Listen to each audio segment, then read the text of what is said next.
Bem, irmãs, irmãos, amigos, amigas, vamos conversar por alguns minutos sobre em espírito.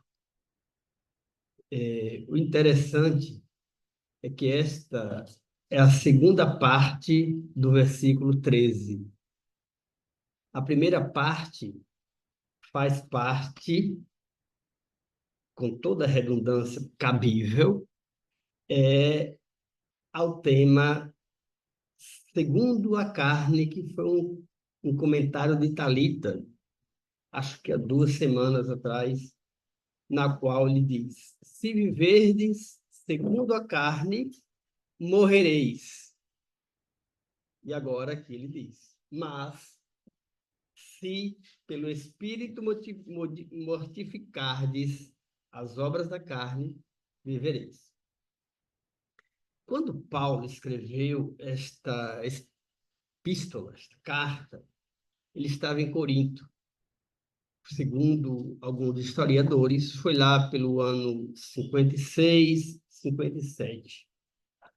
E os romanos, os cristãos lá de Roma, estavam vivendo um momento muito difícil, porque estavam sendo perseguidos, não só os cristãos, como também os judeus estavam sendo perseguidos. Vale lembrar que Cláudio Nero era o imperador. E no ano de 64, teve aquele fatídico episódio que ele tocou fogo em parte da cidade. Foi o momento, o ápice da crueldade.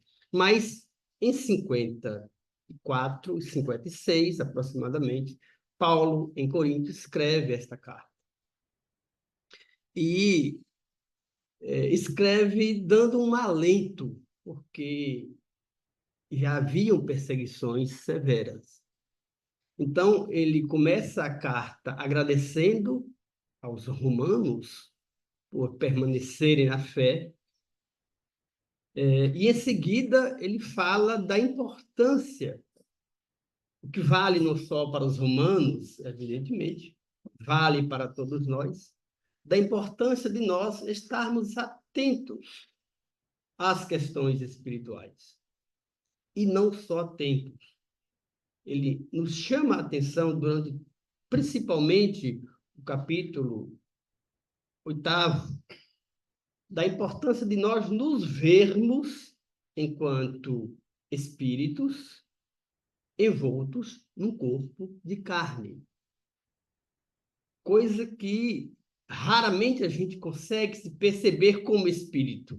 A gente se vê em 99,9% do nosso tempo enquanto matéria mesmo, enquanto carnes. Bom, daí porque ele dá esse aconselhamento no qual, mas se pelo Espírito mortificardes as obras da carne, vivereis. E a gente pode fazer logo uma ilação. O que ele quer dizer? Só vale mortificarmos corpo se for pelo Espírito. De outra forma, nós podemos pensar, não vale mortificarmos o corpo simplesmente por tal fato, sem ter um fim maior. Mortificar significa macerar, significa agastar, significa prejudicar, algo nesse sentido. E quando eu li essa parte, não é, desse versículo, imaginei que na cultura cristã e também fora dela, há grupos religiosos que se mortificam seus corpos, mas não segundo a carne. Assim o fazem por uma mera ideologia, por um mero religiosismo, sem um sentido mais profundo. Nesse sentido, Paulo nos adverte: só vale a pena, de alguma maneira, nos sacrificarmos enquanto personalidade se o objetivo desse sacrifício for visarmos exatamente o espírito, aquilo que nós verdadeiramente somos. Fazermos ressaltar em nós os dons espirituais e não apenas mortificarmos-nos por uma mera questão religiosa, por um mero mandamento desse ou daquele preceito religioso. Nesse sentido, ele diz: quem vive segundo as leis sublimes do espírito respira em esfera diferente do corpo, do próprio campo material em que ainda pousa os pés. Vimos que ele separa, então, duas instâncias, né? A instância espiritual e a instância material.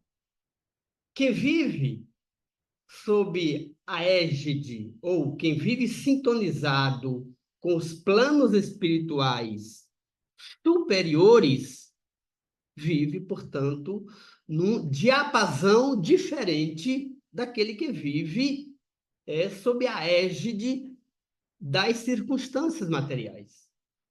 É evidentemente que não é possível, falamos aqui em tese, a gente viver segundo o Espírito, integralmente, como Paulo reclama, como ele pede, porque vivemos num mundo ainda de provas e de grandes expiações. Por isso que nós temos muita limitação para acessarmos aos planos espirituais e mais limitação ainda para vivermos em conformidade com esses planos. Vivemos ajustados a esses planos espirituais.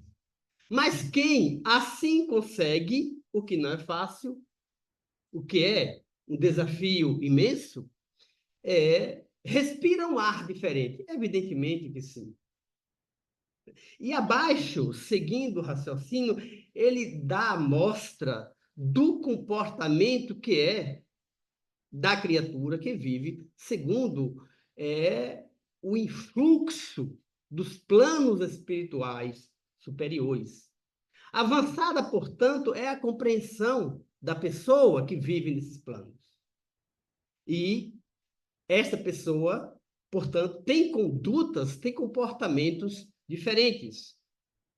Dentre eles, vale-se do dia qual aprendiz aplicado que estima a permanência sobre a terra, valioso tempo de aprendizado que não deve menosprezar. Esta, portanto, é a primeira conduta de alguém que, de alguma forma, sintoniza com o mundo espiritual superior, com a lei divina, com os propósitos morais e morredouros de Jesus. Né? Aproveita cada momento da terra, enquanto encarnado está, para fazer o exercício no bem, como aprendizado. Todos os desafios, portanto, para a criatura que está imersa nas ondas espirituais superiores, todos esses desafios são momentos de aprendizado.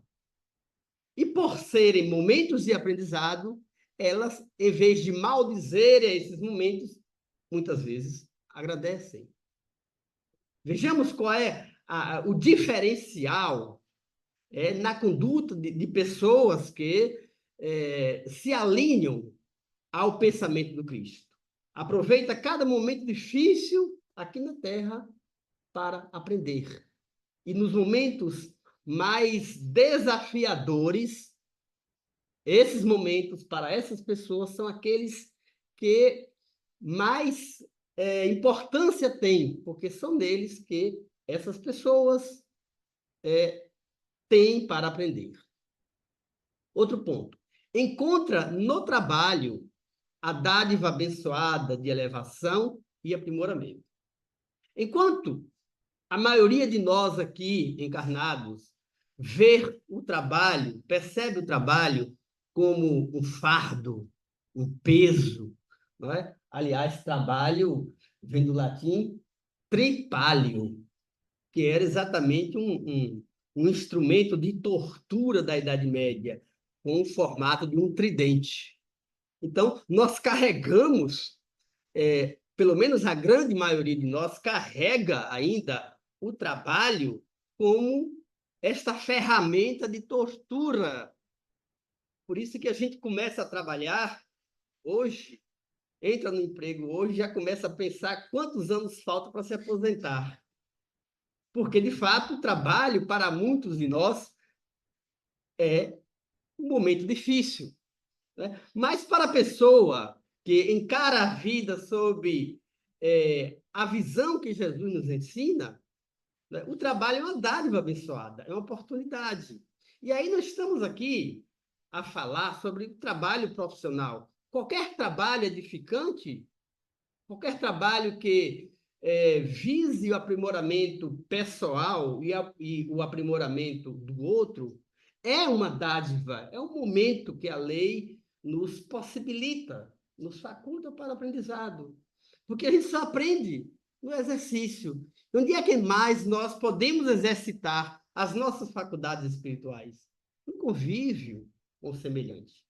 Não é? A família, muitas vezes, difícil, complicada, o relacionamento profissional dentro do ambiente de trabalho, também dificultoso. O ambiente dentro da casa espírita, dentro de uma igreja, dentro de um centro espírita, dentro de um templo qualquer evangélico, são instantes em que a gente exercita a paciência, exercita a tolerância, exercita o amor, exercita a caridade. Então, é uma dádiva, portanto, esse momento. Outra conduta que assinala o indivíduo alinhado ao pensamento do Cristo. Na ignorância alheia, descobre preciosas possibilidades de serviço. É até interessante, né? Como é que nós vamos identificar na ignorância alheia preciosas possibilidades de serviço? Pois é, este é o caráter de alguém que se alinha ao pensamento de Jesus. Porque, primeiro, ele sabe que não sabe tudo, sabe que pouco sabe. E, a partir daí, ele se vê também como um ignorante, alguém que ignora, que precisa aprender. Portanto, a ignorância alheia reflete também a ignorância que há nele. E aí está o momento de aprendizado. Nas dificuldades e aflições da estrada, recolhe os recursos à própria iluminação e engrandecimento. Todos nós imaginamos que o reino celeste é um mar de pétalas, ou aquele céu de brigadeiro, no qual não há nuvem que impossibilite a visão, que impossibilite o panorama da vida. Mas não é bem assim, né? Nas dificuldades e aflições da estrada, recolhe os recursos, porque exatamente nos desafios diários é que a gente vai exercitando as nossas faculdades e percebendo, ao mesmo tempo, que a vida é composta do que chamamos comumente de altos e baixos. Os baixos instantes, os momentos difíceis, os caminhos, as trilhas pedregosas, são importantes para nós, porque ali nós aprendemos a nos livrar das pedras e a retirá-las das nossas trilhas. Outra conduta: vê passar obstáculos como vê correr nuvens. Ama a responsabilidade, mas não se prende à posse. Desafio esse, né? Vê passar os obstáculos como vê correr as nuvens. para nós, de outras, que não estamos alinhados com o pensamento de Jesus, a dificuldade é aquela tempestade densa e que demora a passar. E que muitas vezes nos impede de ver um palmo além do que está aos nossos olhos. Não é uma nuvem que corre, não é uma nuvem que é levada pelo vento, não, é aquela tempestade densa. E nós pedimos a Deus a todo momento para nos livrar dessa tempestade. Diga-se do problema, diga-se do desafio. Ama a responsabilidade. Essa é a conduta daquele que se alinha ao pensamento do Cristo. Ama a responsabilidade, mas não se prende à posse.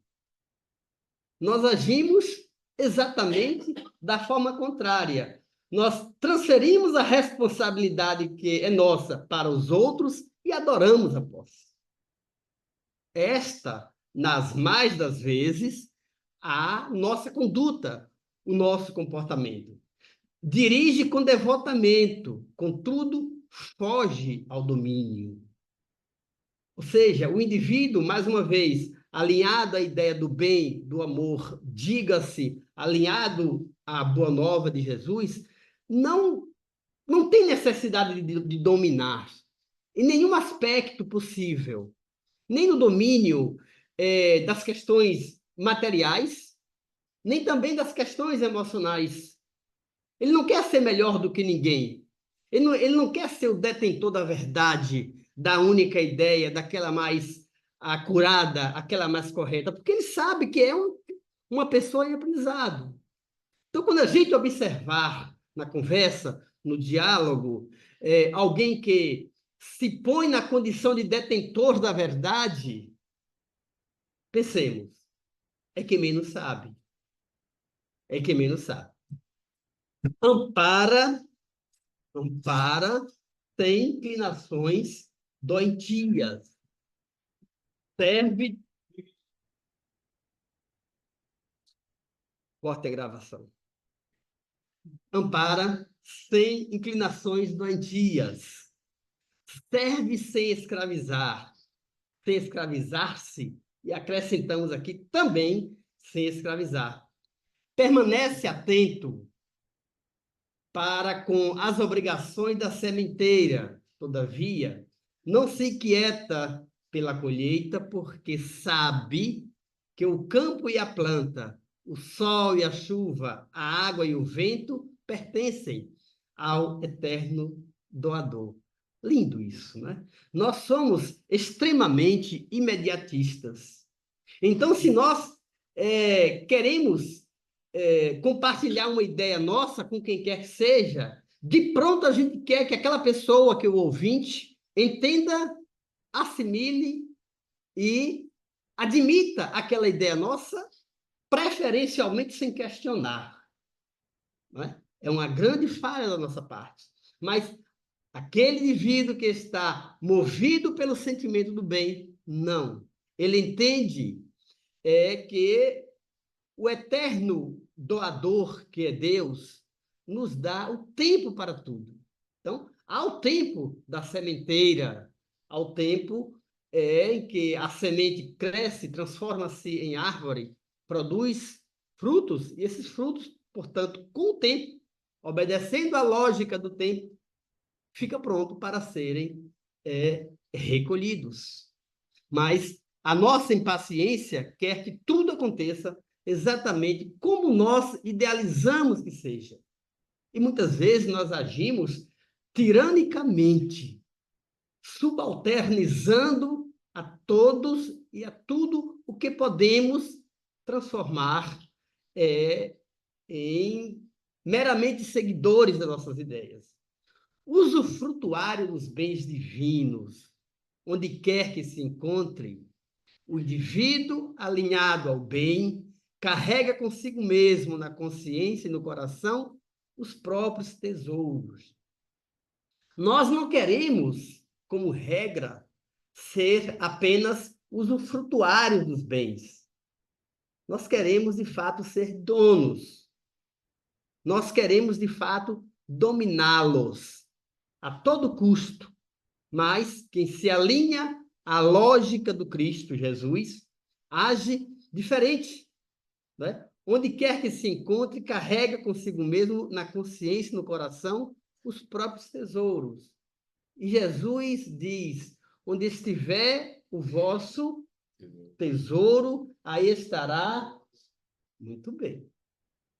Então, ensino é primoroso esse de Emmanuel. Nós devemos pensar sempre e agir desta perspectiva, né? Aquilo que nós podemos tocar, aquilo que nós podemos enxergar, tudo isso é passageiro. Aquilo que é efetivamente eterno é o amor, é a compaixão. São tesouros que nós devemos guardá-los no nosso coração. E dizemos até mais aqui, não devemos nem guardá-los, devemos compartilhá-los. Este é o ensino de Jesus. Portanto, amigos, em espírito, é um desafio para nós. Se foi um desafio para os romanos, lá no ano 57, 56, para nós continua a ser. Vivermos não segundo a carne, porque se assim fizermos, morreremos.